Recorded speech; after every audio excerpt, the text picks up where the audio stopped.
Today என்ன special?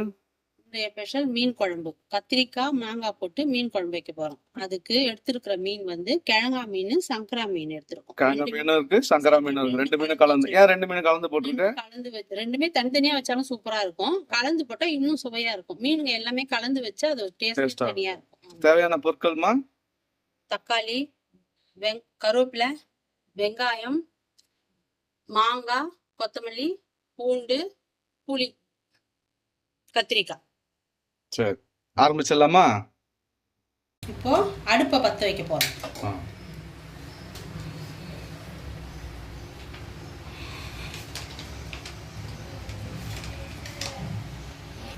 இப்போ எண்ணெய் ஊற்றியாச்சு. எண்ணெய் ஊற்றிட்டோம். கடுகு, சீரகம், வெந்தயம், மிளகு. இது கடுகு என்னன்னா கடுகு, மிளகு, சீரகம், வெந்தயம் நாலும் போட போறோம். கொஞ்சம் கொஞ்சம்.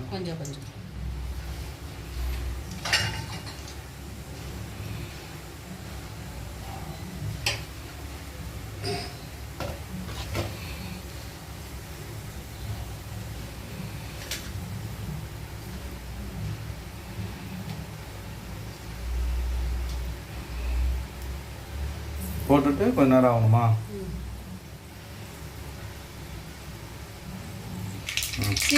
வடகம் போட போறோம். வடகமா? எதுக்கு வடகம் போடுறோம்? போட்டால் காரக்குழம்பு, மீன் குழம்பு, காய் போட்ட சாம்பாருக்கு அது போட்டால் கொஞ்சம் வாசனையாக இருக்கும். பூண்டு போட போகிறோம். சரி, பூண்டு போட்டு போட போகிறோம். சரி, வீட்டில் கலாய்க்க வேண்டியது. பூண்டு கொஞ்சம் இடித்து போட்டோம்னா வாசனை கொஞ்சம் நல்லா இருக்கும். சரி, இப்போ வெங்காயம் போட போகிறோம். வெங்காயம், கருவேப்பிலை, ரெண்டு பச்சை மிளகாய். சின்ன வெங்காயம். ஆமாம், குழம்புக்கு சின்ன வெங்காயம் தான் போடணுமா? வெங்காயம், கருவேப்பிலை, 2 பச்சை மிளகாய். அந்த பச்சை மிளகாய் குழம்புல ஊறில் வச்சு சாப்பிட்டா சூப்பராக.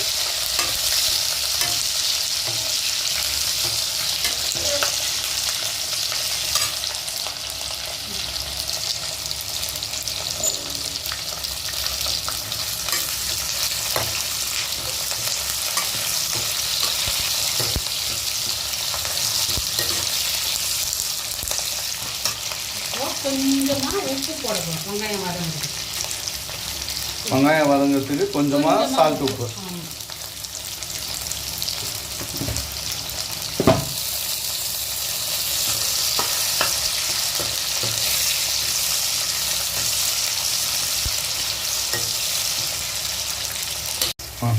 இப்போ சிவந்து வந்து வெங்காயம் கொஞ்சம் நல்லா வதங்கிருச்சு. இப்போ தக்காளியை போட போகிறோம்.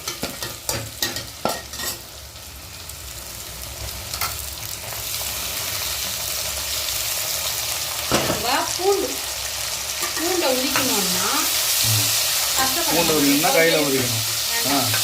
மிக்சியில் சும்மா லைட்டாக நம்ம இப்படி போட்டு திரும்புவோம்ல, இந்த சைடு திருப்பினோம்னா கடற்கடன் 2 வாட்டி போட்டோம்னா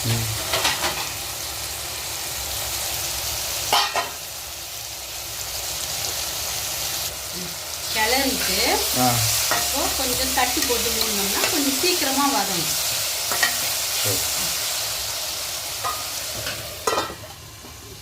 இப்போ நம்ம எடுத்து திறந்து பார்க்க போகிறோம். நல்லா வதங்கிடுச்சு. இப்போ கத்திரிக்காவை போட போகிறோம். கத்திரிக்காவை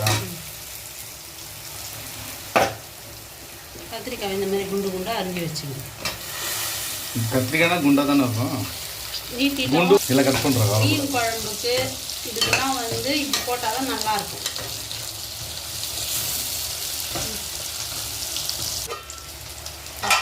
இப்போ கத்திரிக்காய் நல்லா இதுவாயிடுச்சு, லைட்டாக வதங்கிடுச்சு. இப்போ புளி கரைச்சலை ஊற்ற போகிறோம். புளி கரைச்சல் கரைச்சி வச்ச புளியை ஊற்ற போகிறோம்.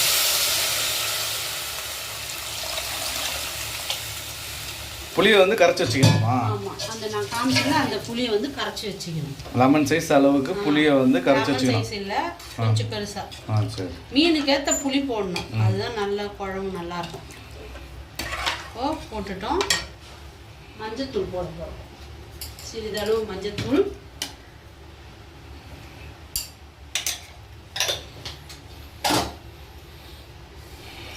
மிளகாத்தூள் போட போகிறோம். குழம்பு மிளகாத்தூள். நம்ம வீட்டு மிளகாத்தூள்.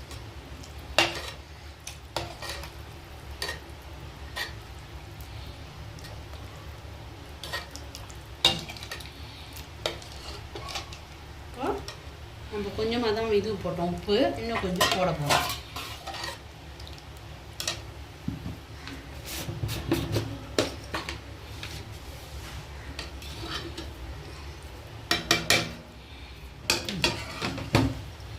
உப்பு போட்டுட்டு கிளறி மூட போகிறோம்.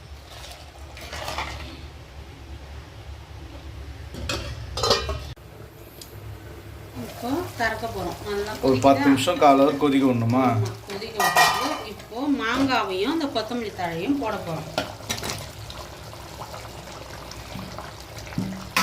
போட்டுட்டு கொஞ்ச நேரம், மாங்காய் ரொம்ப நேரம் வேகக்கூடாது, அது சும்மா கொஞ்ச நேரம் இப்படி கலரி விட்டு கொஞ்ச நேரம் மூடி விடும். இப்போ ஓப்பன் பண்ண போகிறோம். நல்லா கொதிச்சிடுச்சா? மாங்காய் போட்டு ஒரு 5 நிமிஷம். இப்போ மீனை போட போகிறோம்.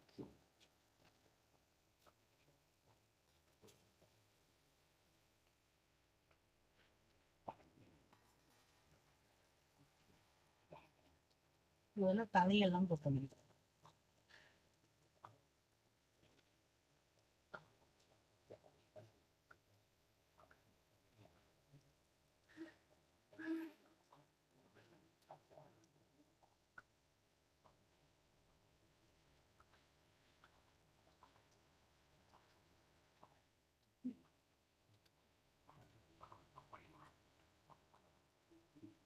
இப்படி அழுத்தி விட்டுட்டு கலரக்கூடாது.